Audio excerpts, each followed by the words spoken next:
Bom, vamos lá. Tassos, você era ateu e deixou de ser, e o Sacani segue, quando alguém pergunta, ele fala, não creio que exista Deus.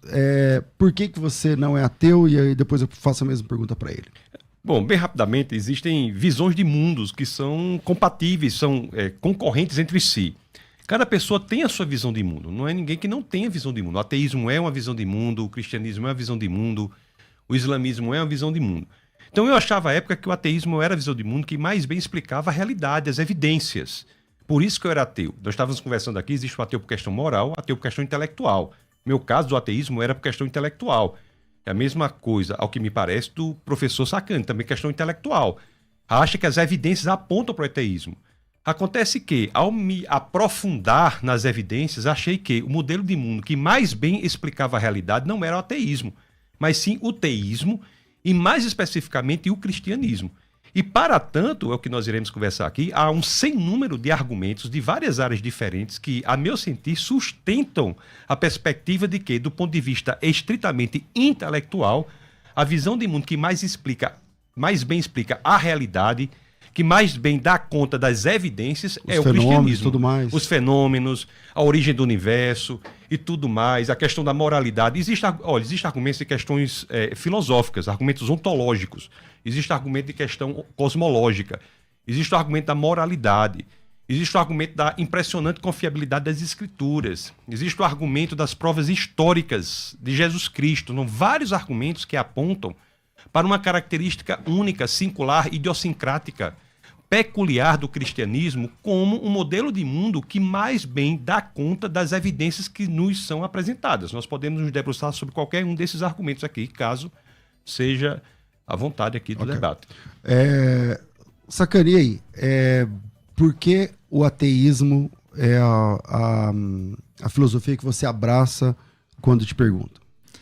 Muito bem, então, a gente estava falando ali antes, né? O meu lance é o seguinte, né? A gente tenta explicar, né, os fenômenos naturais, né? Então, assim, a gente vai mais pelo lado científico. Então, eu observo as coisas assim, e pela ciência que a gente conhece, né? E até uma coisa muito interessante falar pro pessoal, o pessoal acha que ciência a ciência está indo atrás da verdade. A ciência ela não vai atrás da verdade. Ela tenta buscar explicações, muitas vezes não consegue, ela é renovada, ela é renovável e tudo mais. Então, os modelos que a gente tem e que explicam aí, a gente está falando das evidências, né?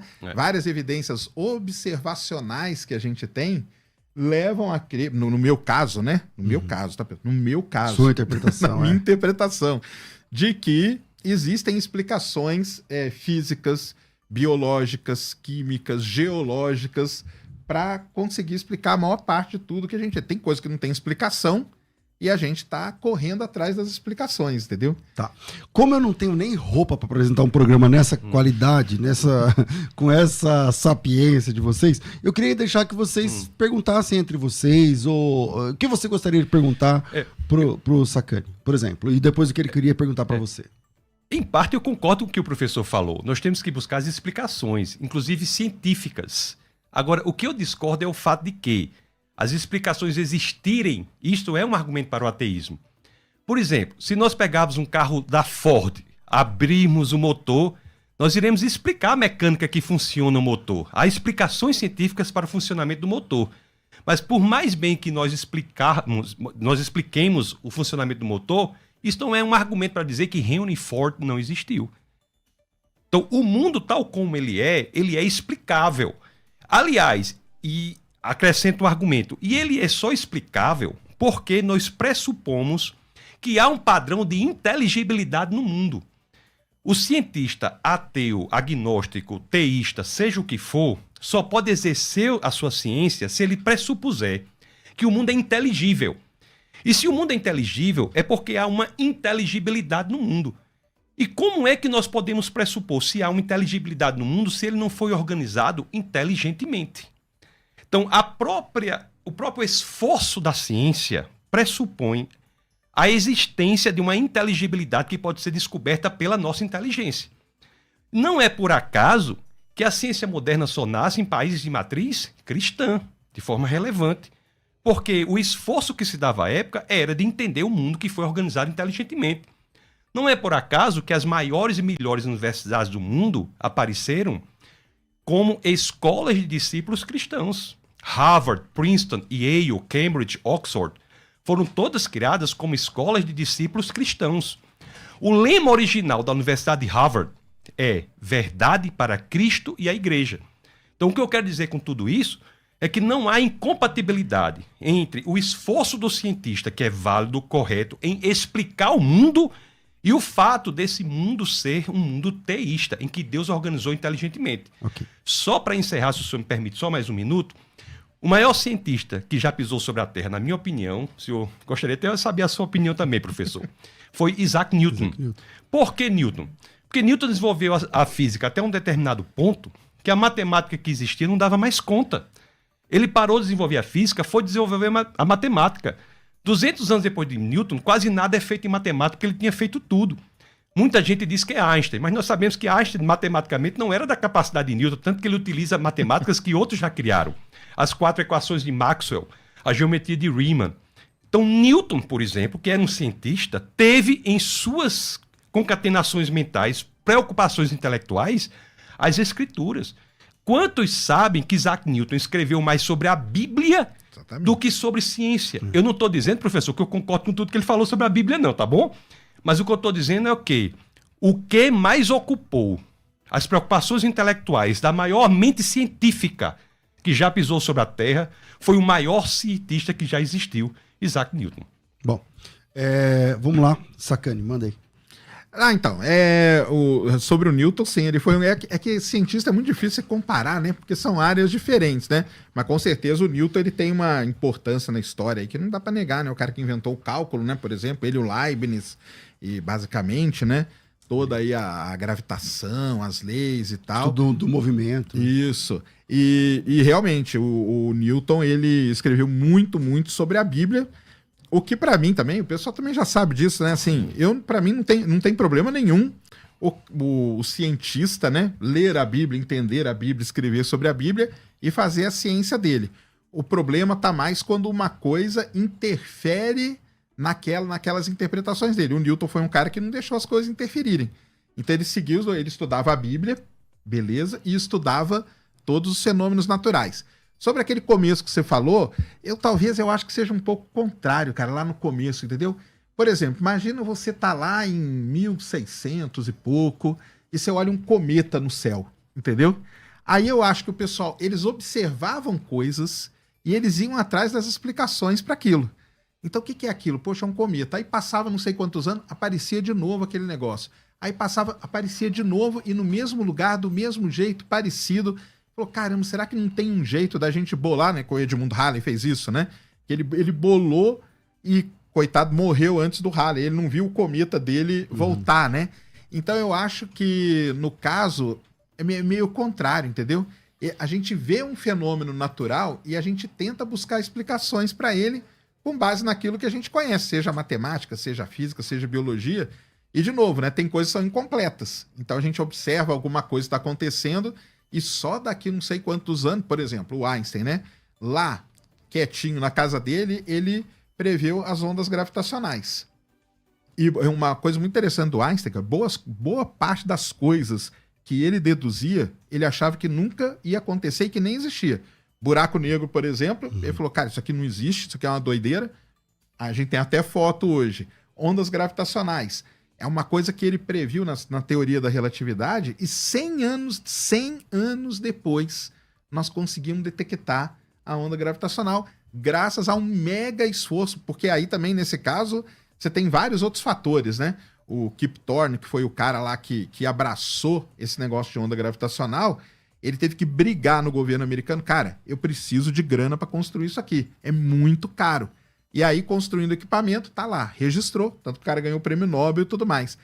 Então, eu acho que nessa linha, acho que é um pouco contrário, entendeu? A gente tenta observar e depois a gente tenta correr atrás de uma explicação. Lógico que com isso vai evoluindo, aí vão surgindo perguntas, né? Ah, mas por que isso é desse jeito? Pô, por que eu tenho que falar aqui no microfone e não falar... Se eu falar atrás do microfone, vai sair som? Deixa eu testar. Aí você, opa, não. Eu falo na frente, sai som. Ah, por quê? Então eu acho que é nessa linha. Mas aí. por várias vezes a ciência deu a mão à palmatória, né? No sentido de que defendia uma coisa e depois, com base em evidências, outra coisa. Mas aí não tem problema nenhum. Para mim não tem problema nenhum, porque aí a gente tem que encaixar um termo também que é muito complicado de explicar, que a gente fala que é um modelo, entendeu?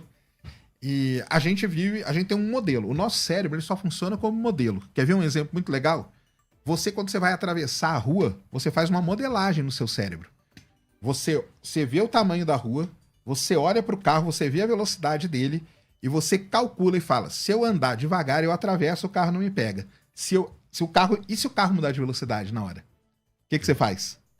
Aí você dá um tilt, aí você tem que recalcular. Recalcula e corre. Quer dizer, você mudou, entendeu? Você mudou aquele modelo inicial. O modelo ele tem essa característica. O modelo ele tem que ser atualizado à medida que novos dados e novas observações cheguem. São descobertas. Por isso que acontece isso que você falou. Mas assim, eu não tô contra isso aí. Não, eu sei. É isso que eu quero dizer. Eu sou a favor de tudo isso. Eu não estou dizendo que Deus existe com base no que nós não sabemos, não. O que eu quero dizer é que os modelos, para utilizar a mesma linguagem, que a ciência considera como mais bem-sucedidos, e notadamente na questão do universo, que nós estamos falando aqui, né, que é a sua especialidade, apontam para a existência de Deus. Eu não estou atacando as premissas. O que eu acho que é frágil é a conclusão que é tirada dessas premissas. Não é o fato de nós buscarmos, por meio de modelos como relatividade, Big Bang, ou seja lá o que for, a explicação do mundo que faz com que nós tenhamos uma postura ateísta. O que eu quero demonstrar é que o Big Bang, por exemplo, ou a relatividade, por exemplo, são pressupostos de um argumento teísta. Se quiser, por exemplo, falar do Big Bang, o Big Bang nada mais é do que a rendição da ciência à teologia. Gênesis capítulo 1, verso 1, em hebraico é o livro Bereshit, que é do judeu também, usa no seu primeiro verso o verbo bará. Bará quer dizer criar tudo a partir do nada. Essa era uma tese que na história intelectual não é o que nós não temos, é o que nós temos. Na história intelectual humana, nós temos uma produção intelectual desde da Grécia Antiga até o idealismo alemão, em meados do século passado, dizendo que o universo nunca havia vindo a existir, nunca havia sido criado, não havia esse modelo. Havia somente uma produção literária que dizia o contrário, que eram os livros de Moisés, que falavam no princípio Deus criou os céus e a terra, que o verbo utilizado é bará. Com o avanço da ciência, com os novos modelos, nós temos hoje, por exemplo, o Big Bang como um dos modelos, o modelo mais bem sucedido na explicação da origem do universo. Eu não estou dizendo que não existem outros. O que eu estou dizendo, vários, mas esse é o mais bem sucedido. Aqui no podcast nós podemos estar vários modelos, mas na hora de soltar o foguete lá, né, de fazer alguma coisa, de fazer não sei o quê, tem que escolher um. Então, o Big Bang, que é o modelo mais bem sucedido da história do universo, faz com que a ciência se renda às escrituras. E o cientista... Por que você fala isso? Porque geralmente todo mundo que defende Big Bang, ele vai dizer que eles não são contra assim, a Bíblia, né? Falar a Bíblia está errada e tal. Porque não, mas é que a questão eu acho que é contra, eu acho que no sentido da explicação, né? Porque o que a gente tenta explicar, e tem problemas no Big Bang que a gente não consegue explicar ainda. Mas o lance do Big Bang, né? Por que ele é o modelo mais, vamos dizer assim, é o que tem mais evidências, né? Então você observa a galáxia se afastando, então é onde a teoria da relatividade funciona. Só que você tem que colocar umas coisinhas ali. Matéria escura, energia escura. São coisas que a gente não sabe o que é ainda, entendeu? E você tem que colocar elas ali para ir ajustando esse modelo de universo que se encaixa na maior parte das observações. Só que tudo isso chega num limite, entendeu? Então o limite é como que tudo isso começou. E eu acho que é nesse ponto aí que entra, né, a parte da explicação que você está falando, né? Que é o como iniciou. Então como que os físicos, os astrofísicos, os cosmólogos falam que tudo começou? Você tinha ali tudo concentrado numa singularidade que a gente chama, e por flutuações quânticas, aquilo ali começou a chegar num nível crítico e teve uma grande expansão, que é o Big Bang. Então, essa, digamos assim, é a explicação científica para esse lado. A explicação bíblica, qual que é? Aí você fala. Pronto, exatamente. Perfeita a sua colocação. O professor disse, o Big Bang é o modelo para o qual há mais evidências. Isso. Então, tudo o que nós falarmos agora é com base no que sabemos, se a premissa for o Big Bang. Não é com base no que nós não sabemos. Então, essa ideia de que Deus vai naquela lacuna em que nós não sabemos, nós já concordamos aqui em colocar de lado. Vamos apenas com base no que sabemos. Nós já concordamos aqui que o Big Bang é o modelo de mundo para o qual há mais evidências. O que é o Big Bang? É um modelo que tem como pano de fundo filosófico a perspectiva de que o universo teve um início, teve um começo. Então, quando nós dizemos isso, a questão, quem foi o criador, passa a existir. Porque antes, quando o universo não era tido como algo que veio a existir, existia desde sempre, isso era o que toda a literatura dizia, até que adventos do século passado fizeram com que o cientista mudasse de ideia contra a vontade dele. Segundo a lei termodinâmica, universo expansão, radiação de fundo, galáxia cimenta, a teoria da relatividade, Einstein mesmo coloca uma constante na teoria, ele cria a teoria dá um modelo de universo com início, ele diz, meu Deus, ele coloca uma constante para dar um modelo de universo sem início, gera uma divisão errada, lá por zero na matemática. A matemática, a contraparte formal da teoria, faz com que o cientista, contra a vontade dele, retire a constante cosmológica. E ela pode estar voltando agora. Sim. Porque muita gente indica que a constante cosmológica, aí isso seria um negócio sensacional para o Einstein. Porque ele tirou a constante cosmológica, mas ela pode ser o que a gente considera como energia escura hoje. Então, na verdade, ele sempre teve certo, entendeu? Só que aí a gente precisa ir atrás do que é energia escura. Mas volta numa outra perspectiva de moldar, de adequar o modelo. Então, mas o modelo tem que ser adequado aos dados que a gente vai tendo. Concordo plenamente. Correto. Estamos juntos. O modelo tem que ser adequado. Isso é a razão. Você não abandona o modelo. A mudança paradigmática. O livro mais citado do século XX foi A Estrutura das Revoluções Científicas, de Thomas Kuhn, que mostra que o abandono de um paradigma não se dá de uma hora para outra. Você tem que tentar adequá-lo. Quem advoga abandono de paradigmas por qualquer coisinha não tem a menor ideia do que é a história da ciência. Tamo junto. Mas o que eu estou dizendo aqui é o seguinte, a partir de agora, na história da ciência, em meados do século passado, Einstein é recente. Einstein nasceu em 1879 em Ulm, no sul da Alemanha, morre em 1955 em Princeton, nos Estados Unidos. A partir de agora, a questão quem é o criador é colocada sobre a mesa, porque o universo passa pela ciência a ser algo que foi criado, que veio a existir. Se o universo nunca tivesse vindo a existir, não fazia sentido perguntar quem é o criador daquilo que não foi criado. Mas se o universo é criado, teve uma origem, teve um início, a questão intelectual de pessoas honestas intelectualmente, como é o seu caso, como é o nosso caso aqui, se algo foi criado, veio a existir, faz sentido perguntar quem é o criador. E eu posso lhe demonstrar que pela própria ciência nós podemos chegar a características desse criador que são idênticas às características que já estão nas escrituras.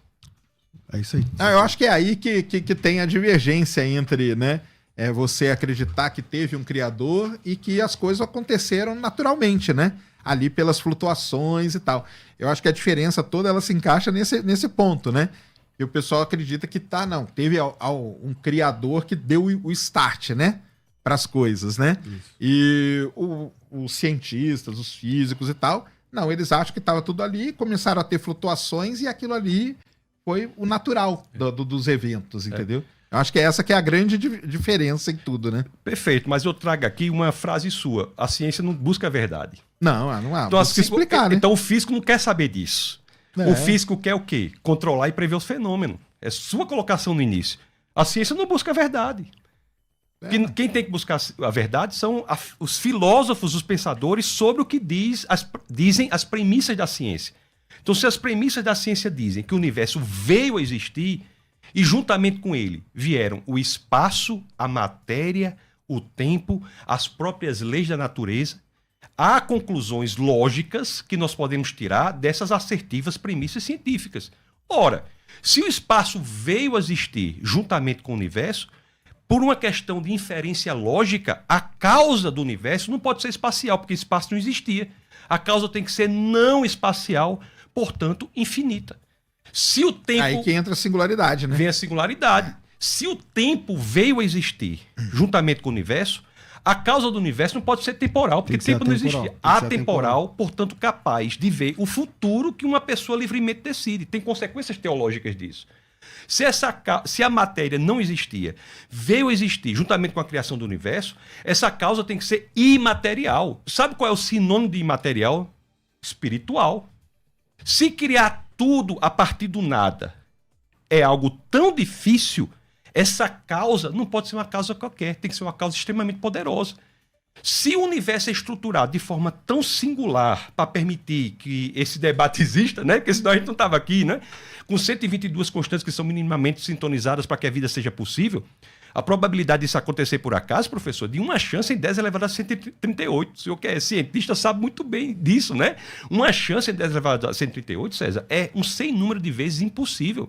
Se você trouxer, por exemplo, um princípio, vamos citar o princípio de Borel, por exemplo, da estatística e probabilidades, que diz que uma chance de 10 elevado a 50 é probabilidade zero, portanto impossível, uma chance de 10 elevado a 138 é um sem número de vezes impossível. Essa é a chance, pela inteligência, de nós termos um universo deste por acaso. Então, queiramos ou não, existe uma estruturação muito singular nesse universo, única nesse universo, para que esse debate seja possível. Então, essa causa também é, além de não material, portanto, imaterial, portanto, espiritual, não espacial, portanto, infinita, extremamente poderosa, atemporal, também ela é extremamente inteligente. Este é o Deus que as Escrituras descrevem. Fala aí, Sacani. Então, é aí que eu acho que tem essa discordância, né? Para nós, para mim, né? Tô falando para nós, não porque pode ter muita gente que concorde comigo, mas para mim, assim, não tem o porquê de ter um criador, entendeu? Para mim, natural isso aí acontecer, ou não, talvez, entendeu? Ou será que existem outros universos também? Multiversos? Porque na hora ali que estava tendo as flutuações quânticas, será que não criou um outro universo? E tem aí talvez milhares de universos paralelos ao nosso, onde coisas estão acontecendo. Então... Tipo a Marvel.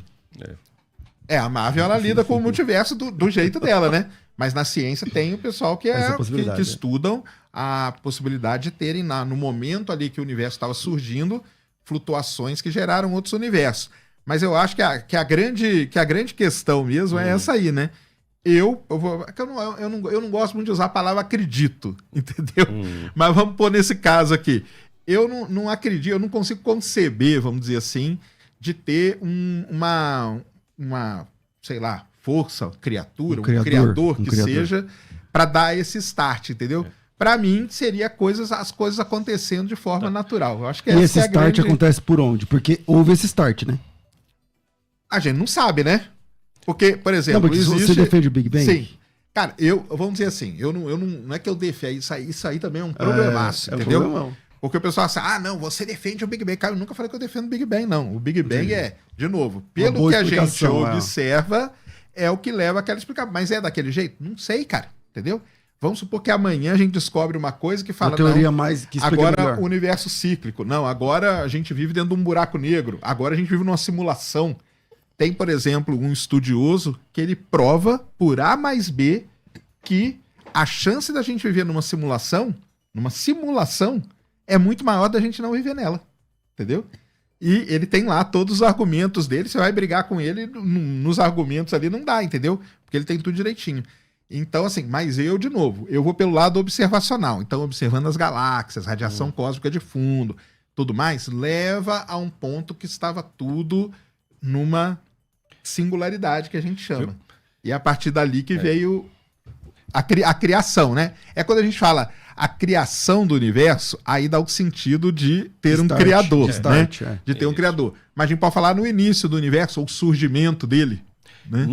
Não, perfeito, mas o que eu gostaria de chamar a atenção é o seguinte: existem multiversos, um número infinito do universo, pode ser que exista. Qual é o problema para isso? Nós não temos evidências. Exato. O que nós estamos chamando aqui, o que eu estou chamando é para que nós só tenhamos conclusões com base nas evidências e na racionalidade. Eu posso dizer assim, para mim, este universo aqui está em cima de uma grande tartaruga. E essa tartaruga está em cima de quê? Eu posso dizer, está em cima de uma torre infinita de tartarugas. Isso para mim, tudo bem, mas eu não tenho evidências. Sim. Então o que eu estou buscando aqui é que nós construamos as nossas conclusões com base no que sabemos. Eu não quero o ateísmo da lacuna, nem o Deus da lacuna. Eu quero as conclusões com base no que sabemos. E o que nós sabemos é que o modelo mais bem-sucedido de cosmologia hoje diz que o universo veio a existir, teve uma origem e, portanto, uma conclusão lógica, silogística, racional disso é de que há uma causa do universo. Mas pode ser uma causa natural, né? Pode ser, mas sabe por que é difícil de ser? Porque a ciência diz que as próprias leis da natureza só vieram a existir junto com a origem do universo. Então, se não tem leis da natureza antes da origem do universo, não há de se falar de causa natural quando não há lei da natureza. Mas aí, vamos fazer uma pergunta aqui. Sim, por favor. Se não tinha espaço, não tinha tempo, aonde que estava o Criador? Fora do espaço, fora do tempo. Se nós Mas aí é difícil a gente imaginar isso, não é não? Mas, professor, veja bem, olha a contradição na pergunta. Nós não podemos perguntar onde estava alguém se não havia espaço. Então, mas o que ele era? Ele é atemporal, imaterial, não espacial. Esta é a definição do Deus. Então, se nós... Mas ele era o quê? Uma força? Uma energia? Um ser? O quê? A tendência, pelo que sabemos, é que essa causa é pessoal. Por quê? Porque então ele era uma pessoa. Ele era um ser. Era um ser. De energia. É uma mente. Uma mente. De matéria? Não, imaterial. Essa é uma mente sem matéria. Aí que eu não consigo, entendeu? É porque o senhor está colocando a premissa nas conclusões. Não está saindo da visão de mundo materialista. A pressuposição da investigação já é a de que não existe nada fora da matéria. Então, isso é colocar as premissas já nas conclusões. Mas existe coisa fora da matéria? Existe. Isso, o Deus... Aí é que eu já não... Não, mas o Deus... Assim, a gente pode não crer, mas o que as evidências indicam é que essa causa é não material, não espacial, atemporal. E, por exemplo, se ela... Mas qual que é uma evidência, por exemplo, de existir coisas fora da matéria? O próprio Big Bang. Porque a evidência que não há é que houve algo material criando a matéria. Se a matéria já existia antes de ser criada, ela não foi criada. Se a ciência diz que a matéria veio a existir com o Big Bang, isso é uma evidência de que se o universo veio a existir, que essa causa não pode ser material. Essa é uma evidência.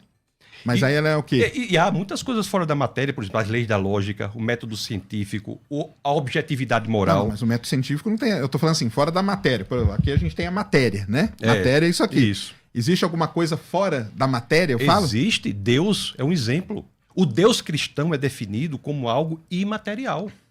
Essa é a definição. Mas aí ele é o quê? Uma energia? Ele é uma força? Mente. Não é energia. É uma mente. Mas como uma mente? Pelo que sabemos do Big Bang. É isso que eu estou lhe dizendo. Não, mas aí na sua visão. Porque na minha visão, o Big Bang foi simplesmente flutuações quânticas que aconteceram na singularidade e aquilo ali gerou. Para mim não tem mente fora, não tem nada fora da matéria, nem nada.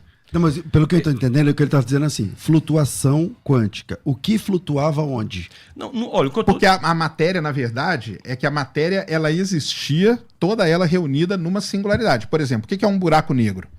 Um buraco negro ele engole uma estrela. Uhum. Aquilo lá virou tudo uma singularidade. Então, tudo que o buraco negro engoliu, o buraco negro engole estrela, engole nuvem de poeira e gás, engole um monte de coisa. Ele engole matéria.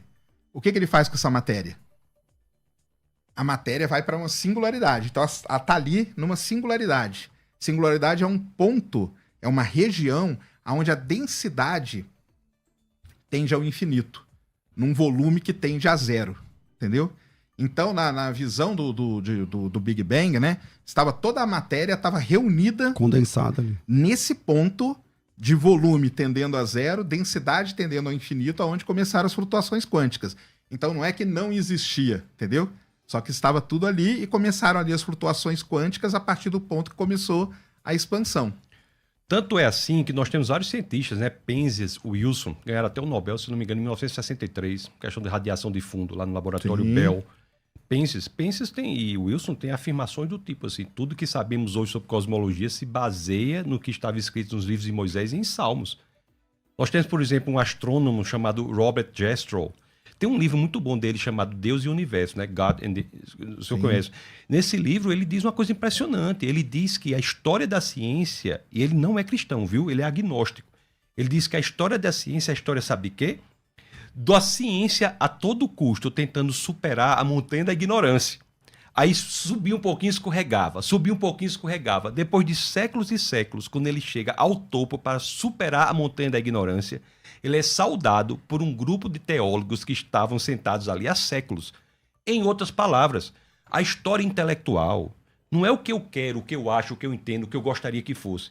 A história intelectual humana demonstra uma rendição, só no caso do Big Bang. Tem muitos argumentos, sabe? Da moralidade, ontológico, e inúmeros outros argumentos. Mas só nesse caso específico que nós estamos conversando, a ciência demonstra que, na história intelectual, houve um momento em que aquele verbo bará passou a fazer parte do discurso científico. Jastrow diz, o discurso da sobrenaturalidade faz parte hoje da ciência. Porque nós não conseguimos dar conta da origem do universo sem levar em conta uma mente não inteligente. A gente consegue, sim. Não, assim, da origem. Sim. Da origem do universo, o que há antes. Não tem como. Aí é outra questão, né? Aí existe até a famosa, a última entrevista do Stephen Hawking antes dele morrer, foi até sobre isso aí, entendeu? O que existiu antes do Big Bang. E o livro novo dele, aliás, que é muito bom, aliás, aconselho todo mundo a ler, chama Origins of Time, entendeu? Que ele fala da origem do tempo. E aí ele vem com todas essas coisas de física quântica, relatividade e tal, tentando unir essas duas coisas. Quem sabe será que não é a união da relatividade com a quântica que possa explicar isso? Entendeu? A gente ainda não chegou nesse ponto. Mas será que se um dia, e se é que existe essa união, será que isso não explicaria como que você deu todo esse início aí do universo? Mas então tem toda essa questão. Eu só chamo a atenção, assim, gostaria de chamar a atenção para o nosso debate. Explicar um fenômeno não é dizer que não foi originado por Deus. Ah, não. Se Deus, a não ser que Deus não tivesse organizado o mundo inteligentemente. Como Deus organizou o mundo inteligentemente, a pressuposição é que nós o expliquemos o fenômeno. Então, o fato de explicarmos o fenômeno não encontra contradição, não é contraditório à origem teísta, cristã do mundo. Então, isso é eu sei que o senhor não pensa isso, mas tem muita gente que acha isso. Por eu explicar... Não, explicou, então acabou. Então não tem mais... A pressuposição cristã é que o mundo seja inteligível, porque a inteligibilidade do mundo pressupõe uma mente inteligente que organizou o mundo inteligentemente. Então, só deixar bastante claro que dizer, nós vamos explicar, não quer dizer que Deus não existe, pelo contrário. Ou seja, explicar uma coisa não refuta... Não, é o que eu falei do carro forte. Você explica pela mecânica, você explica o funcionamento de um motor, não é? De um carro. Isso não quer dizer que Henry Ford não existiu. Pelo contrário. Bom, eu vou para o intervalo, já passei alguns minutos, e a gente volta já para o nosso próximo bloco. Vai. Estamos de volta com o nosso programa de debates especial, hoje aqui com Sérgio Sacani, com Tassos Licurgo, esses dois feras aqui da área das ciências. E também eu quero ouvir a pergunta do ouvinte. Manda aí tua pergunta para cá. É pelo WhatsApp, tá? De qualquer lugar do Brasil ou do mundo. É aqui em São Paulo, 011 98484 9988. Manda teu áudio e teu áudio vai aparecer aqui já. Volto aqui com vocês. E aí, Tassos, manda aí. Eu parei com quem falando? Eu não lembro com quem. Não me lembro também, não. Então, mas vai, pode ver. Manda aí. Sobre o quê? Não, existem vários argumentos, né, para a existência de Deus. Existe o argumento da origem do universo que nós conversamos, existe hoje outros também. O argumento da moralidade é um argumento muito interessante também para a existência de Deus. Como é esse argumento da moralidade? É o argumento de que o fato de nós percebermos a injustiça e a maldade no mundo, na realidade, pressupõe um bem. E o mal e o bem pressupõem uma lei moral objetiva a partir da qual você diferencia o bem do mal. E se há uma lei moral objetiva, é razoável dizer que há um legislador moral objetivo que é Deus. Dá um exemplo. Não é, pronto, se você olha o mundo... C.S. Lewis, um grande escritor, escreveu até Crônicas de Nárnia, um livro muito bom para as crianças. Um livro... São 7 livros, aconselho a todas as crianças, Crônicas de Nárnia, muito conhecido, né, de C.S. Lewis. C.S. Lewis dizia assim, como é que eu posso acreditar em Deus diante de um mundo tão injusto e cruel? Aí ele parou e pensou, mas espera aí, com que é que eu estou comparando a crueldade e a injustiça desse mundo? Um homem não pode dizer que uma linha é curva a não ser que tenha a percepção de uma linha reta. Então, o fato de nós termos a percepção da injustiça do mundo pressupõe que tenhamos um padrão a partir do qual nós podemos medir a injustiça do mundo. O padrão reto de justiça. É a partir dele que medimos a injustiça. O padrão reto de bondade. É a partir dele que medimos a maldade. Então, se há esse padrão reto, perfeito, de justo e bom, é muito provável que haja um legislador moral objetivo que criou esta lei. Então, assim, é um argumento de moralidade que, com base nele, o C.S. Lewis, que era professor de literatura medieval, um intelectual de estirpe, de envergadura, passou a acreditar em Deus. Aliás, voltou a acreditar em Deus, que quando criança ele era cristão, aí a mãe dele morreu, ele teve um sofrimento grande e se afastou. Não é que Deus faça o mal, mas é que Deus, graças à existência de Deus, é que nós temos a percepção de que há um mal no mundo. Tem outro argumento interessante, professor, que esse é bem intelectual. Esse argumento nasce com Anselmo, e eu acho que Alvin Plantinga tem uma versão interessante desse argumento. Um argumento mais ou menos é assim, né? Ele diz assim: o ser do qual não podemos pensar nada maior, então, o maior ser imaginável possível tem de existir. Porque essa versão não existindo é menor do que a versão dele existindo. Entendeu? Então, o ser do qual não podemos pensar nada maior necessariamente existe. Porque ele não existindo não é o ser do qual nós podemos pensar nada maior. Isso é um argumento ontológico. Tem argumento também, por exemplo, das escrituras. Porque a Bíblia, para qualquer ateu, qualquer intelectual, qualquer coisa, analisando por questões puramente intelectuais, é um livro inigualável na antiguidade. Não é? São 66 livros, 39 do Antigo Testamento, 27 do Novo, escritos por cerca de 40 autores, 31 dos 40 escreveram os 39 do Antigo Testamento, 9 dos 40 escreveram os 27 do Novo. E você pega esses 66 livros escritos num período de 15 séculos, você compara, e eles são absolutamente impressionantes em termos de coerência, não há contradição. Há dificuldades para as quais há respostas. Então, isso é inigualável. Eu sozinho, professor, escrevo um livro para mim, eu sozinho escrevo. Quando eu vou ver, tem contradição. Aí você pega 15 séculos e pessoas de mais diversas áreas. Você tem pessoas que escrevem esses livros em prisões, né? Os casos de Paulo, escrevem em palácios, como Davi e Salomão. Eu digo até que tem livro até para evangelizar os tarados, que é o livro de Cantares, né? Eu digo assim. Bom, vamos lá. E não tem contradição. Então, isso aí é um elemento também que chama atenção intelectualmente para o fato de ter um livro dessa forma. E depois nós podemos ver até que a manutenção das cópias deles é impressionante, né? Nós temos, assim, 5.686 cópias só do Novo Testamento. Isso é um recorde. Se formos comparar com um livro que nós temos, por exemplo, da Grécia, que é uma cultura extremamente inteligente, a Ilíada... né? A Ilíada, né? Que é o mais antigo, tem poucas, né? A Ilíada ainda tem alguns, assim, tem 643, mas os diálogos de Platão, ou de historiadores como Suetônio, até Joséfios, Tácitos, baseados em 7 cópias. Por que eu estou dizendo isso? Porque se você tem 5.686 cópias, você faz com que o possuidor de uma dessas cópias não possa alterar. Porque se você alterar a sua cópia, haverá 5.685 apontando a alteração. Então isso dá confiabilidade ao texto. Ok, Sérgio, mandei. Cara, assim, essa parte moral aí são coisas que eu não entendo, assim. Eu entendo de ser moral e tal, do bem e do mal, né? Até deixar claro aí pro pessoal, cara, assim... você não acredita na Bíblia. Cara, como eu não vou acreditar na Bíblia, cara? Entendeu? A Bíblia foi um livro, foi escrito, tá lá, né? Tá lá, foi escrito.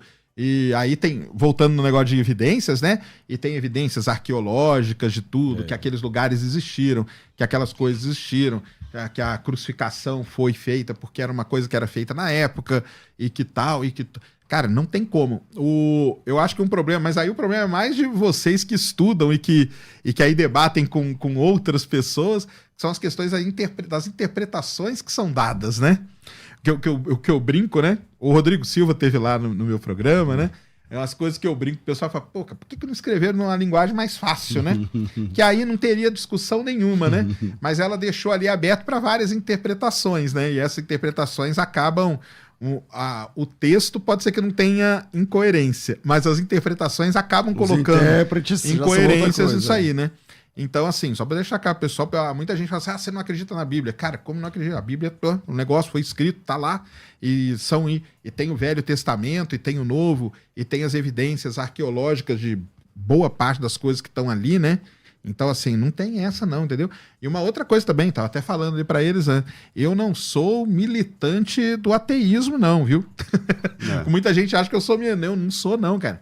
E eu falo isso, repito várias vezes, cara, acredite, se você acredita, isso te faz bem, entendeu? Continue acreditando, não tem problema. Cito meu orientador, que era monge, ainda que não morreu, né? Monge budista, entendeu? Era um dos maiores pesquisadores na área dele e era monge monge budista, entendeu? Ô, Então, Sacani, o que precisaria para, no caso de uma pessoa como você que tem doutorado, que tem bastante estudo e tal, falar assim, igual o Tassos falou, porque o Tassos era ateu como você, ateu intelectual, que ele fala, né? Isso aí. E ele chegou um dia, que eu acho que, não sei se ele... Chegou um momento que falou assim, cara, quando alguém perguntar o que eu sou, agora eu vou falar que eu sou cristão. Então o que falta? O que tem que acontecer pra você? Você me dá 20 segundos só para dizer uma coisa assim, ó. A pessoa pode dizer, se fizer bem, creia. Tudo bem, a pessoa pode crer em tudo, né, professor? Beleza. Agora, eu tenho que deixar claro que, com base na Bíblia, esse tipo de crença não é a fé cristã. A fé cristã não aceita esse tipo de crença só porque ele faz bem. A fé cristã tem um outro tipo de proposta. A primeira epístola de Pedro, no capítulo 3, no verso 15, diz assim: santifique o Senhor em seu coração, esteja sempre a apresentar a todo aquele que lhes pedir a razão da esperança que há em vós. Então, a fé cristã exige um sustentáculo intelectual. Jesus de Nazaré, lá no Evangelho de São Mateus, quando perguntado sobre qual é o maior dos mandamentos, ele diz: amar a Deus com todo o seu coração, com toda a sua alma e todo o seu entendimento. Deus não diz assim, eu quero o seu coração, mas por favor, deixa o cérebro lá de fora da porta, não. O entender e compreender Deus é um pressuposto lógico de nós amarmos. Amarmos. Só para deixar claro que o tipo de fé cristã exige uma coisa a mais. Uma ali, coisa a né? mais. Entendi. Sacana, responde aí, mano. Então, o que teria que acontecer, né, cara? Teria que ter algum... O pessoal fala, né? Teria que ter algum tipo de um sinal, sei lá, alguma coisa, entendeu? Você tá buscando explicações para fenômenos e não conseguir explicar ele de jeito nenhum e nada surgir, e não ter nenhuma pista e nem nada. E aí você fala, não, aí aqui, por exemplo, eu tô vendo que tem mesmo uma manifestação de Deus sobrenatural que seja, né? Nesse ponto aqui. Tá. No meu caso, né, que você perguntou, né? Isso. No meu caso, teria que ser algo desse tipo. Aí tinha uma pessoa que dizia assim, olha que interessante, uma complementação, dizia assim, o mistério está ao meio-dia. O mistério está ao meio-dia. Nós não precisamos sair nos lugares mais obscuros, os labirintos mais obscuros, buscando uma coisa impressionante. O que a pessoa quer dizer é o seguinte, ao meio-dia, se você chegar e pegar uma flor, há mistério suficiente ali para nós nos debruçarmos sobre aquilo e que chegaremos a uma causa inteligente, a um Deus criador. Então, essa é uma perspectiva interessante. Muitas vezes, não estou dizendo que é o seu caso, professor, mas muitas vezes a coisa está ali, mas a pessoa não quer ver. Para quem quer ver, é possível. E também há a perspectiva, que aí eu concordo, se Deus se manifestasse de forma robusta, que não houvesse alternativa, ele não alcançaria o verdadeiro amor. O amor pressupõe a possibilidade de não amar. Você pode até forçar uma determinada pessoa a se comportar como se amasse, mas ela só amará verdadeiramente se ela tiver a opção de não amar. A possibilidade de decidir se ama ou não Deus, você ter a possibilidade dessa liberdade de posicionamento é um pressuposto lógico daquilo que Deus é. Então é muito interessante essa perspectiva. Uma pergunta. Participação do ouvinte, o telefone DDD 41, final 3639. Quero fazer uma pergunta. Você deu o telefone do ouvinte, não? Só o final. Só o final. Sim, meu Deus. Mas posso dar o começo? Anote aí. Se Deus não existe, segundo os ateístas dizem, como explicar a complexidade do corpo humano desde o seu DNA até a pele, sendo o maior órgão do corpo através de desde ser criado, segundo a Bíblia, reflete a imagem de Deus e tal. E aí, Sacana? Não é minha área, viu, pessoal? Aí é pessoal da biologia, eu não sou biólogo, sou péssimo, na verdade, em biologia, mas dentro da biologia tem esses estudos aí todos, né? De como que os seres vão evoluindo, como que as coisas vão acontecendo. Não é minha área, viu? Então, para não falar besteira, eu prefiro nem entrar nisso aí, porque realmente biologia eu sou um zero à esquerda, viu? O estudo da biologia traz questões importantíssimas também, né? Desde do próprio DNA, ele falou DNA. O DNA é o quê? Uma linguagem, um alfabeto de 4 letras, ATCG. Então, a organização informativa do DNA nos diz muitas coisas também. Se nós pegarmos, por exemplo, o organismo de uma só célula, professor, um unicelular, como uma ameba, o DNA da ameba traz informação equivalente a 1000 volumes da Enciclopédia Britânica. Então, essa é uma informação da ciência sobre a qual nós podemos nos debruçar e tirar conclusões filosóficas. Será que podemos entender que há, por processos naturais, uma capacidade de criação de um organismo deste tipo? Uma só célula de um organismo com uma só célula, nós não podemos dizer que é um organismo simples. Não há vida simples. Entre a não-vida e a vida, há uma distância praticamente intransponível pelo acaso. Tanto é assim, professor, que a ciência hoje patina na tentativa de explicação da origem da vida. Explicava antes, quando não tinha métodos eficazes de esterilização dos recipientes. Depois da pasteurização, não se consegue defender a ideia de origem por acaso. Os próprios defensores do evolucionismo dizem assim, eu não falo como é que a vida se originou. Eu falo a partir da vida. A partir da vida já existente. Então, a origem da vida é algo que a gente fica... Não pode ser por acaso. Eu trabalhei um tempo... Não, mas aí eu acho que já é um erro. Eu acho que pode ser por acaso. Pode. Se vier explicações... Pode ser por acaso. Nós não sabemos. Mas ela pode ser. Pode. Mas o que pode, se houver alguma outra descoberta muito impressionante. Sim, porque mas aí que nós estamos atrás, né? Certo. A origem da vida, isso aí que você falou, é um negócio muito interessante. Aliás, não a origem da vida, cara, isso aí já é muito evoluído. A origem da água na Terra, a gente não sabe. Como que a água veio parar aqui na Terra? Isso. Como que a água está aqui? A gente não tem. A gente não tem uma explicação. Você fala, foi desse jeito, entendeu? Existem 4, 5 explicações e para a gente tentar chegar na água. E por que eu falo da água antes da vida? Porque a vida aqui ela só existe por causa da água. Então, antes o pessoal, não, mas a origem... Não, cara, vamos atrás da origem da água primeiro. Porque se não tiver água, a vida aqui na Terra nem existiria. É verdade que a água chegou que a água ela é extraterrestre? O pessoal não fala sabemos. Isso. Pode ser que a Terra... Existe a hipótese da Terra ter nascido molhada e boa parte da água ela estava aqui na formação do planeta. Tem a hipótese da água ter vindo para cá através de cometas. Tem a hipótese de parte da água ter vindo através de asteroides. Tem a hipótese de boa parte da água ter sido criada pelo Sol. Pelo Sol, olha só. Entendeu? Então, e qual delas? Então, é o que eu falo, né? Não saber. A ciência está estudando. Certo, mas eu chamo a atenção para um ponto. Do ponto de vista intelectual, a origem da água e a origem da vida são 2 assuntos totalmente diferentes. Mas são ligados, né? São ligados. São ligados, porque sem a água não teria vida como a gente conhece. Concordo. Sem carbono. Sem carbono sem também. Sem energia. Sem oxigênio. São 6, né? Carbono, hidrogênio, oxigênio, nitrogênio, fósforo e enxofre. Isso é o básico. Precisa desse. E ainda precisaríamos ter 122 constantes minimamente sintonizadas para que a vida fosse possível. E acho que é mais que 122, hein? Por exemplo, a Lua tem que ser uma Lua grande. Mas numa determinada distância. Será que a Lua teve campo magnético? É porque eu estou dando aqui uma postura quase ateísta para não ficar muita coisa, não, né? Mas, será que a Lua teve campo magnético? Ela pode ter tido campo magnético no momento, isso aí é um estudo muito recente, a Lua pode ter tido campo magnético no momento crucial em que a vida estava se desenvolvendo. Se a Lua não tivesse campo magnético naquele momento, a radiação ela ajudou a proteger a Terra. Se não tivesse aquele campo magnético da Lua, a radiação solar poderia ter sido tão grande que a vida não poderia ter desenvolvido do jeito que se desenvolveu. Tá. Então, assim, eu acho que 122 é bem pouco, na verdade. Mas deixe-me dizer por que a vida é diferente da água.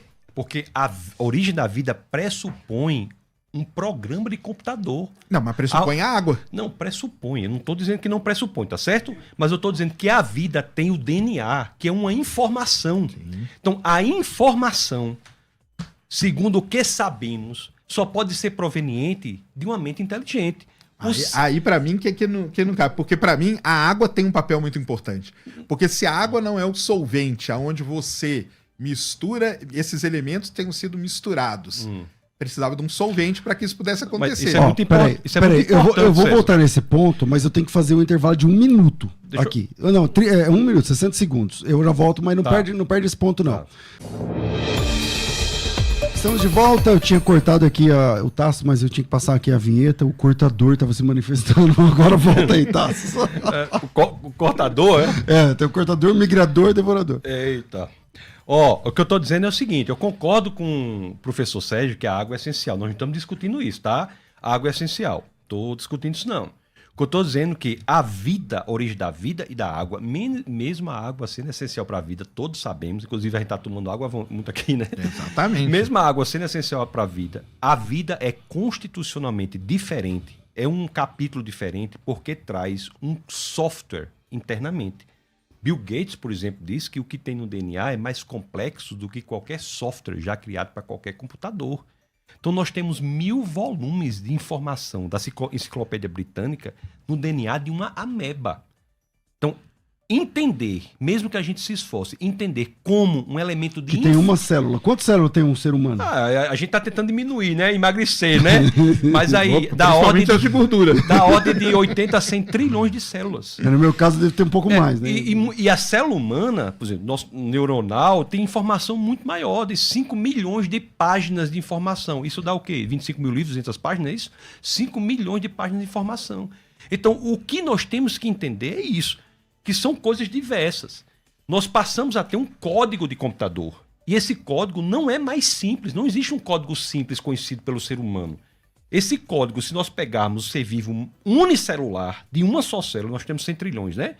Estamos fazendo um regime para diminuir. Isso. Temos 100 trilhões. Se nós pegarmos um de uma só célula, unicelular, uma ameba, o DNA da ameba tem 1000 volumes de inteligência ali dentro. Então, é muito difícil.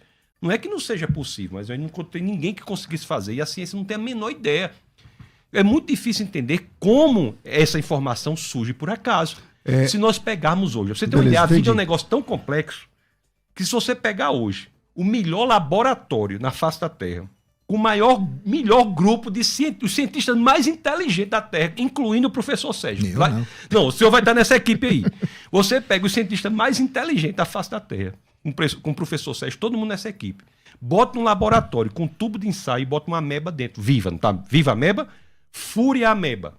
Esse grupo não sabe reconstituir a ameba. Que só tem uma célula. Não, que tudo que é necessário para a vida estava ali, não estava? Dentro do tubo de ensaio. Furou a ameba, morreu a ameba, você não consegue reconstituir com tudo que é necessário, com controle da temperatura, controle de tudo. Então a vida é, de fato, algo que nos fascina intelectualmente. Isso aí não tem dúvida nenhuma. Que a vida e a origem da vida é um negócio que fascina, isso aí é isso mesmo. A origem da... Mas aí é um pouco meu pensamento é um pouco diferente do seu, só pelo fato de que a gente não pode isolar as coisas, entendeu? Tipo, a vida a gente analisa, por exemplo, e a origem da água é uma outra coisa. Para mim as coisas estão ligadas, entendeu? Para mim, na verdade, tá tudo ligado, né? Os ciclos que tem na Terra, ciclo de carbono, os vulcões na Terra. Então a gente já sabe hoje que se a Terra não tivesse vulcão, muito provavelmente a gente não teria vida, entendeu? Porque muitos elementos que vêm do interior do planeta pelos vulcões. Então assim, cientificamente falando, né? A gente tem várias né, caminhos aí para seguir. Agora, qual é a origem da vida? Como que ela começou? Se foi ali nas pocinhas ali, veio o raio e aconteceu. Se foi nas fumarolas no fundo do oceano, entendeu? Onde você tinha ali as condições para a vida, porque a vida ela tem que ter condições, né? Condições para que ela pudesse dar o início. Então, quais são todas essas condições? É isso que o pessoal procura aí. Mas com certeza isso aí não tem dúvida nenhuma, cara. A vida é um negócio, a origem da vida, o desenvolvimento dela é um negócio fascinante. E essas coisas são ligadas mesmo, eu concordo, são ligadas. A separação que eu fiz foi intelectual, para dizer que o estudo da origem da água é um tipo de não, sim. Mas são ligadas. Eu não estou jamais dizendo que a água não é necessária para a vida, não. Essas constantes antrópicas, o que são, para quem está ouvindo a gente que não tem conhecimento, o que são constantes antrópicas e como você, como ateu, entende elas? Mas qual tipo de constante antrópica? A 122. São as condições necessárias. Quais são os critérios necessários para que a vida do homem, comece? Por isso tem esse nome antrópico. Para que ela comece? Para que ela comece e subsista. Para que comece, o povo não sabe. Isso. Ninguém sabe, a ciência não sabe. Para que ela exista, nós estamos aí numa luta para acabar com ela, né? Exatamente. Todo dia. Para acabar com a vida? Da nossa, né? Do jeito que a gente tá mudando a atmosfera aí, cara, logo, logo, a atmosfera hoje da Terra, ela não é mais não é uma daqui a pouco, se continuar do jeito que tá, jogando esse monte de gás aí que a gente tá jogando aí na atmosfera, nós vamos mudar a atmosfera num certo ponto que ela não vai ser mais para nós, entendeu? Pode ser para um outro ser que surja aí. Talvez o ser que exista numa próxima atmosfera tem que ter 4 narizes, entendeu? Ou tem que ter o pulmão pequenininho, o coração gigante, ou o contrário, a gente não sabe. Porque nós nascemos e vivemos, né, num nível de atmosfera, com uma porcentagem de oxigênio, uma porcentagem de nitrogênio, e está sendo muito rápido, né? Está sendo muito rápido. As mudanças que a gente está causando, elas são terríveis, entendeu? Esse universo vai ser uma grande sopa cósmica, fria, sem vida. A tendência é essa. A vida não vai ser possível. E eu concordo. E eu lhe digo assim, só uma coisa interessante, talvez você não saiba, por não estar estudando as escrituras, a Bíblia é o único livro sagrado que fala de 2 criações. Diz que nós viveremos em novos céus e nova terra. É um caminho. Até nisso, a Bíblia é compatível. Até com isso, a Bíblia é compatível.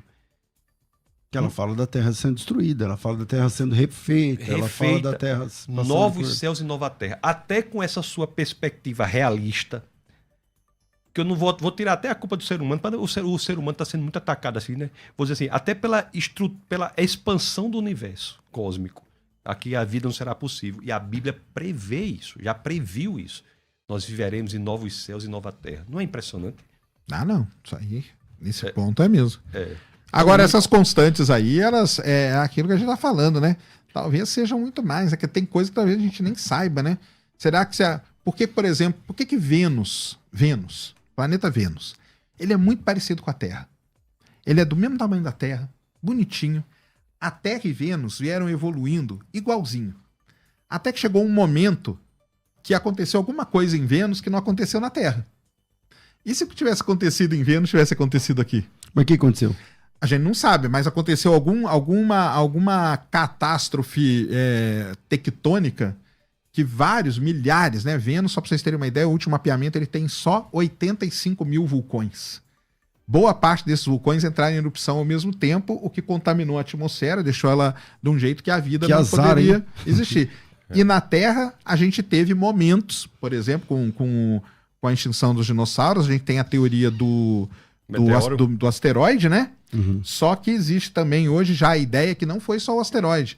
Foi o asteroide junto com um grande evento vulcanológico que aconteceu no planeta, lá na Índia, nas trapas de engolir essa história só do asteroide, né? Você sempre engoliu a história do asteroide, acabar com todos os dinossauros? Não, isso aí dá pra entender. Isso aí dá pra entender. Mas para a questão da existência de Deus, o que o professor está colocando aí é algo a favor da impossibilidade de existência de um planeta como a Terra por acaso. Você veja que qualquer coisa mínima em qualquer planeta torna a vida não possível. Então, esses argumentos são argumentos para dizer assim, meu amigo, a Terra do jeito que é por acaso, a probabilidade é impensável. Então, são argumentos que trazem ainda mais o nosso Por exemplo, pensamento. a inclinação da Terra, a distância... São 122. Marte não tem campo magnético, não é isso? Por quê? Teve, né? Agora não tem mais. Não tem mais, então não é possível a vida. Então, só campo magnético, a concentração de oxigênio. Se tivesse menos oxigênio, nós não respiraríamos. Se tivesse mais, esse debate aqui, eu dizia, professor, todo mundo morria explodido. Combustão espontânea. Então, são inúmeros. Então, esses argumentos do quão incrível é o planeta Terra são argumentos a favor de que a Terra... É razoável dizer que a Terra foi estruturada, o universo foi estruturado de uma forma inteligente, porque por acaso pode ter acontecido, pode, mas é preciso mais fé para crer nisso do que crer na Bíblia. E é uma fé dessa, não é a fé cristã não, porque a fé cristã exige evidências. É uma fé desse tipo aí, eu creio, eu penso, eu quero, eu gostaria, faz bem. A fé do tipo bíblica, que exige evidências, nos leva, de fato, para ficarmos boquiabertos, impressionados, estupefatos diante de como o nosso planeta e o nosso universo é estruturado. Só quero chamar a atenção que estamos dois aqui trazendo argumentos para o mesmo lado. É isso aí. Bom, tem aqui perguntas. Eu gostaria de perguntar para o Sérgio o que faria ele acreditar em Deus. Eu acabei de falar, eu fiz a pergunta aqui. A explicação científica para o Emanuel do Rio Grande do Norte. A explicação científica para a racionalidade do homem, como o homem passou a essa capacidade pelo processo de evolução. Não me refiro a desenvolvimento, mas ao adquirir. A Bíblia explica que essa racionalidade é por sermos imagem e semelhança do próprio Criador. Somos racionais porque Deus é racional, tal. Os animais poderiam ser racionais, mas não são. Dá para explicar isso? Não, eu queria o Sérgio, você tá falando muito. Não, mas aí essa aí é a parte de biologia que entra, né, cara? Essa parte aí como que surgiu, né, a racionalidade e tudo mais. E até mesmo também eu não estudo evolução, né? Para falar de evolução com autoridade, né? Então, assim, eu não gosto de falar de nada que eu não entendo. Porque a chance de eu falar uma besteira é muito grande, entendeu? No que eu entendo, às vezes eu ainda falo uma besteira. Então, né, agora nessa parte aí de racionalidade, aí teria que trazer um neurocientista. Tem ouvinte ao vivo? Deixa eu dizer uma coisa importante sobre isso aí. Tá. Tem um livro de um ateu chamado Thomas Nagel, Nagel, chamado Mente e Cosmos. Ele é ateu, tá? Ele não é... Apesar que podia ser qualquer coisa, mas o pessoal gosta de dizer isso, é ateu. E ele diz assim, olha, a existência da consciência é impossível de ser explicada por um processo evolucionista. Então, a consciência, para Thomas Nagel, que é... Pô, mas aí só essa palavra, o que é consciência? Pois é, esse refletir e buscar... A busca da verdade, por exemplo, é algo muito difícil você entender. Por que nós buscamos a verdade? Por que pessoalmente nós buscamos a verdade? Se nem o físico busca, se nem a ciência busca a verdade, se não a verdade pragmática, que não é verdade verdadeira. Não, mas eu falo assim, o cara escrever um negócio desse é um negócio muito complicado, entendeu? Porque ele pega algo que é muito, muito abstrato, cara. Tipo, o que é consciência? Hoje tem toda essa discussão aí. Será que a inteligência artificial pode virar algo consciente? O que é consciência? Se você pegar vários grupos de pesquisadores, neurocientistas, biólogos, dessa galera aí, né? E eu sei porque eu já perguntei para vários, cada um dá uma interpretação de o que é consciência. Então, um cara escrever um negócio desse, cara, eu acho que entendeu? Porque o que seria? Aí a não ser que ele defina, consciência para mim é isso aqui, e a partir dessa definição ele faz. Mas o que é a tal da consciência, né? É assim, é a gente fazer coisas que não tem uma aplicação prática imediata para refletir sobre o mundo. Mas refletir sobre o mundo seria uma consciência? Não, ou um tipo dela? Um tipo, mas eu estou dizendo, por que há poesia? Por que um poeta como o nordestino Augusto de Carvalho Rodrigues dos Anjos diz assim, triste é escutar pancada por pancada a sucessividade dos segundos, ouça em sonhos subterrâneos do orbe oriundos o choro da energia abandonada, é a dor da força desaproveitada, o cantochão dos dínamos profundos, que podendo mover milhões de mundos jaze ainda na estática do nada. É o soluço da forma imprecisa, da consciência que não se realiza, da luz que não chegou a ser lampejo. É, em suma, o subconsciente aí formidando da natureza que parou chorando no rudimentarismo do desejo. Por que se faz isso?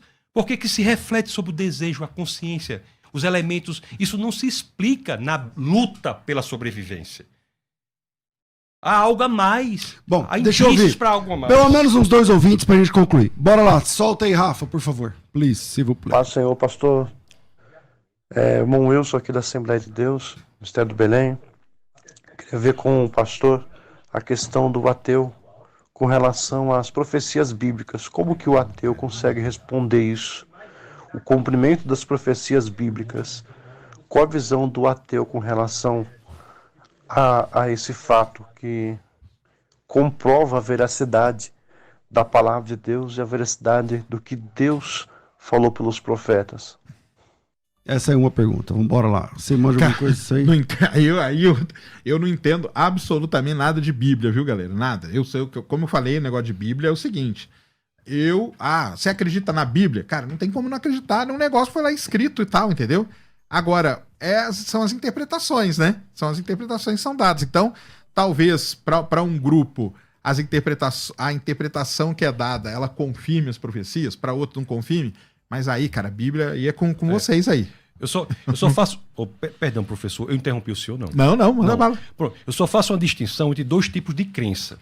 existe a crença e existe a crença proposicional. A crença proposicional não recebe tantas interpretações teológicas. Por exemplo, se eu disser assim, o copo está sobre a mesa. Isso é uma afirmação proposicional. Ou o copo está ou não está sobre a mesa. Vamos buscar as evidências. Agora, se eu digo assim, eu creio em Jesus, isso quer dizer que é uma disposição minha, isso não é proposicional. Isso é um elemento volitivo meu. Eu entreguei minha vida a Jesus. Então, as profecias proposicionais também podem ser analisadas do ponto de vista intelectual, porque preveem séculos antes fenômenos que acontecem. Por exemplo, Jesus previu fenômenos que a gente vê hoje, né? Ele falou do aumento de terremotos, de tantas outras não aumentou, coisas. Não, mas aumentou, isso é muito genérico. Aumentou consideravelmente. Não, mas aumentou aonde? Porque terremoto aí é minha área, então vamos lá. Aonde que aumentou? Aqui na Terra. Não. Então o que aumentou? O número de pesquisas? O número de terremoto aumentou? Mas quanto que era? Quantos terremotos tinham antes? Aí agora então, vamos para a história. Então você tem na história alguns terremotos documentados. Então, nos últimos 200 anos, nós tivemos muito mais terremotos documentados do que os 2 últimos 1000 anos. Documentados, tudo bem. Porque vamos pegar lá na época de Jesus, 2000 anos atrás, se tivesse acontecendo um terremoto aqui no Chile, eles nunca iam ficar sabendo lá que estava tendo. Não, mas aqui no Chile dá para saber. Não, mas eu tô falando de 2000 anos atrás. Não havia informação, né? 2000 anos atrás. Não dá para saber lá, você fala. Isso. Né? Okay. Então essa afirmação de que tem aumentado o número de terremoto, ela não tá de acordo. Então, mas deixa eu falar por que tá. Porque assim, se tiver acontecendo aqui no Chile, não dá para saber lá. Verdade. Há 2000 anos atrás. Hoje dá. Não, ok, verdade. Mas na história não se descobriu através de arqueologia. Por exemplo, como é que a gente descobriu? Não é arqueologia. Como é que a gente descobriu Pompeia? Não, aí é arqueologia. Terremoto não é. Não, mas Pompeia também foi terremoto. Não, Pompeia foi vulcão. Vulcão e terremoto. Vulcão e terremoto. Aí nós... Pompeia foi um terremoto. Não, aí é o seguinte... teve o vulcão. Não, eu vou explicar pro senhor. Certo, vou explicar pro senhor. Que é o seguinte... regiões onde você tem vulcão, e aí Vesúvio é quase a minha especialidade, entendeu? Regiões do mundo onde você tem vulcões, você tem o que a gente chama de enxame de sismos, entendeu? Por quê? Que são pequenos... Embaixo do vulcão você tem uma câmara magmática. Antes do vulcão entrar em erupção, aquele magma ali ele começa a se movimentar. Na movimentação desse magma, você começa a ter uma série de pequenos sismos ali. Alguns podem ser um pouquinho maior, outros não. E o nome que se dá a isso é? Não, terremoto. Pronto. Mas aí você tem milhares. Então, pronto, aí em Pompeia não foi um terremoto, não. Aí foram milhares. Aí se for ver assim, por exemplo, então, ontem, vou falar só de ontem. Eu como leigo, é terremoto. Não, e beleza. É o vulcão. Mas aí eu vou falar porque aí é a área que eu estudo mesmo. Por exemplo, ontem mesmo, na Islândia, do lado de um vulcão, teve mais de 2.000 terremotos. Entendeu? E aí você pode falar que o número está aumentando? Não sei, porque lá no Vesúvio pode ter tido 5.000 terremotos. Entendeu? Entendi. Eu então, acho que essa questão aí de... de aumentar o número de terremoto, isso aí não condiz com o que a gente... Mas aí só para fechar esse... E o Vesúvio também, não. Só para terminar o Vesúvio, porque aí o Vesúvio é minha parte. Aí vocês estão falando aí de Bíblia... Teologia você escuta agora. Não, agora falou de Vesúvio, vulcão é comigo, cara. Vai. Aí o que acontece? Você falou que Pompeia foi terremoto e vulcão. Sim. Não, o que acabou com Pompeia foi o vulcão. Os terremotos, na verdade, eles chegaram a avisar. Porque antes de ter uma grande erupção vulcânica, você tem uma grande concentração de terremotos. Algumas pessoas ali tinham essa ideia e conseguiram fugir. Mas o que acabou mesmo com Pompeia e Herculano foi o Vesúvio. Tá, então vamos lá. Eu citei o Vesúvio, que é Pompeia, né, a destruição de Pompeia e tal, e através da arqueologia é que se... descobriu a cidade. Que se explica exatamente, porque a cidade foi inundada e tal, tudo mais, enfim. Então se explica. A arqueologia também podia explicar terremotos aqui no Chile. Mas, não pode. Pastor César, por causa do seguinte, a arqueologia, ela vai até um limite, entendeu? terremotos, a gente não pode afirmar que hoje... Então só pode explicar se for muito grande. a gente não pode explicar que hoje tem mais terremoto do que a Terra Jovem, por exemplo. A Terra Jovem era só terremoto, todo dia centenas de milhares de terremotos, entendeu? Hoje a gente tem um número... Na verdade, durante a história do planeta, o número de terremotos deu uma diminuída, entendeu? Volta aí. Porque no começo tinha muito mais. Tassos, Agora, aliás, é só pra gente deixar claro isso, cara. Ótimo. Existe uma grande questão que é arqueologia, geologia e paleontologia, que são 3 coisas que são muito parecidas, só que muito diferentes. Então a arqueologia, ela vai atrás de coisas muito recentes, entendeu? Então é uma Pompeia, Herculano, coisas ali da Bíblia, onde Jesus passou, lá em Jerusalém, que você vê uma parte ali da cidade, tudo. Isso é arqueologia. Paleontologia mexe com bichos, fósseis e tal. E a geologia, que aí é o meu caso, aí é coisas da história do planeta. E aí nós estamos falando da escala de milhões de anos, entendeu? Ok. Então, Tassos, mandei. Não, as profecias de que eu falo são as que são cumpridas em Jesus Cristo. Então há um estudo intelectual disso, que é bem objetivo. No caso que o pastor César trouxe, depende realmente que terremotos, que grau, onde. Agora, mas você não pode dizer, cara, que na Terra, quando a Terra estava se formando, que tinha centenas de milhares de terremotos, hoje tem mais. Não tem. Eu não disse isso. Não disse. Não. Isso, eu não disse. O que eu estou dizendo é que Jesus Cristo é alguém em quem as profecias do Antigo Testamento se cumprem. E com fatos objetivos, onde nasceu, se quebrou o osso quando morreu, de quem... Então, esses fatos objetivos, que são crenças proposicionais, são cumpridas em Jesus Cristo. E isso também é um estudo que diz, da parte da estatística, que seria inimaginável que tivesse sido por acaso. Assim, livros que foram escritos 800 anos antes de Cristo, como Isaías, Daniel... Então, assim, só para deixar... Intelectualmente, não é questão de você ser crente ou não. Você pega o livro lá... tem uma previsão que não cabe interpretação muito diversa e é cumprida em Cristo. E essa coisa de interpretação diversa de um texto não é peculiaridade da Bíblia, não. Qualquer livro escrito por um ser humano...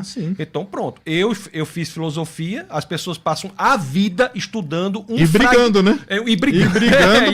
Um parágrafo, né? O cara passa a vida inteira discutindo um parágrafo. Um fragmento. O cara foi especialista numa frase. Eu tinha semestre de aula, professor, que era com base em um parágrafo. A Bíblia tem muito menos. Último áudio de hoje. E outra coisa, o fato da Bíblia ter várias traduções, o povo acha que isso é ruim para interpretação. Não. Ruim se só tivesse uma tradução. O fato de você ter várias, você pode compará-las, se você não fala as línguas originais, e chegar à melhor interpretação daquele texto. Bom, vamos lá. Último áudio de hoje. Solta aí, Rafa. Que a paz de Deus esteja com vocês. Eu sou Flávio, da região de Garanhuns, interior de Pernambuco. Acompanho o Sacani nas redes sociais, muito baixo, nos debates, o admiro muito. É um cara super inteligente. Eu acho até que ele tem um pouco do DNA de Albert Einstein. Mas eu queria dirigir-lhe a pergunta. Sacani, você tem plena certeza do ateísmo que você professa? Isto é, de vez em quando não surge na sua mente alguma interrogação ou um tipo de percepção, por distante que seja, da metafísica? Boa pergunta, viu? Bora. Não é só você. Muita gente já me perguntou isso, né? Pô, mas você tem certeza? Cara, sim, é porque eu acho que essa dúvida cria na cabeça do pessoal, porque eu não sou um militante do ateísmo, entendeu? Eu não fico aqui, cara, eu quero te convencer. Eu não tô aqui. Aliás, uma outra coisa, pessoal. Querendo fazer todo mundo virar ateu. Exatamente. E eu não quero convencer você de que Deus não existe, entendeu? E nem o senhor, ninguém, entendeu? Eu acho que isso é que cria uma dúvida. Pô, mas será que o Sacani é ateu mesmo? Porque eu acho que talvez as pessoas estejam acostumadas com um ateu mais militante, né? Ou um cara que quer, não, eu quero convencer que Deus não existe. Cara, eu não quero convencer ninguém. Primeiro, eu não quero convencer ninguém de nada, né? Muito mais de que Deus não existe. Na minha cabeça, cara, eu tô tranquilo com o meu ateísmo, entendeu? Eu tô sossegado, eu busco as explicações pela parte científica, por evidências aqui, como a gente está falando e tudo, e não por essa parte aí que você falou, metafísica, entendeu? Como o pastor me perguntou, né? Quando que eu poderia começar a acreditar em Deus, né? Talvez se chegasse num entroncamento de coisas e só, tipo, a metafísica pudesse explicar. Aí, quem sabe, eu poderia. Mas, cara, eu tô tranquilo, porque eu tô tranquilo comigo mesmo, vamos dizer assim, entendeu? E você também não tá fechado a isso, né? Pode ser. Não, e outra, e gosto de conversar também, acho que as conversas sempre são válidas, e mesmo porque eu não quero, igual vocês também, ninguém que tá querendo me convencer de que Deus existe, a gente tá simplesmente conversando, então isso que é legal pra caramba. Eu gostaria de acrescentar o seguinte, né? Se eventualmente no futuro uma pessoa na posição do professor Sérgio ou ele mesmo resolver ser alguém que não quer convencer ninguém e resolver ser cristão, vai dar certinho, vai caber no modelo do cristianismo. Porque a Bíblia diz pra gente que é cristão, professor, que não cabe a nós o convencimento também. Ah, sim. A Bíblia diz que cabe ao Espírito Santo. É interessante isso. Então, assim, nós estamos juntos também nisso. Tá aí, Ninguém Sacani, quer convencer ninguém aqui. Tem um cara mandando a pergunta de 2 em 2 minutos aqui, de um minuto, a mesma pergunta. Ó, ele faz o seguinte, ó.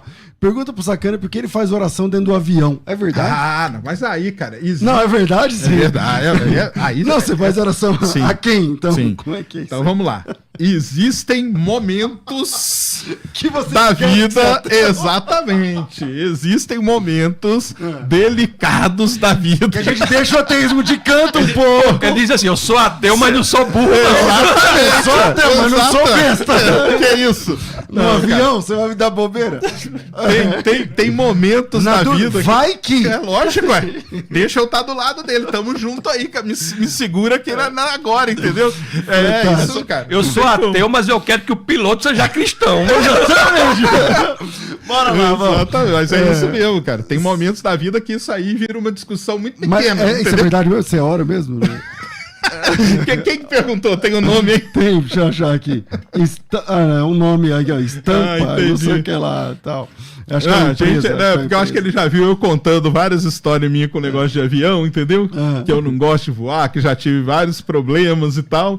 E aí o pessoal fala, cara, na hora ali, cara, você se apega a qualquer coisa, cara. Ali você vai falar o quê? Tá louco. Sabe uma coisa interessante que aconteceu comigo? Uma vez, faz muitos anos, eu fui para uma pizzaria com um amigo da faculdade que tinha sido curado de um câncer. Aí a gente na mesa da pizza, ele era ateu, né? Aí ele pediu a pizza lá, aí ele contando do câncer dele, aí disse, olha, quero dizer, viu, Tasso, eu sou muito agradecido. Eu fiquei esperando o que ele ia dizer. Eu sou muito...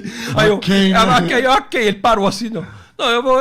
Aí eu disse, então, vou dar uma sugestão para não ficar esse silêncio, né? Vamos lá, as poeiras cósmicas, as estrelas, tem que... Tem vários aí pra você escolher. Escolhe um aí.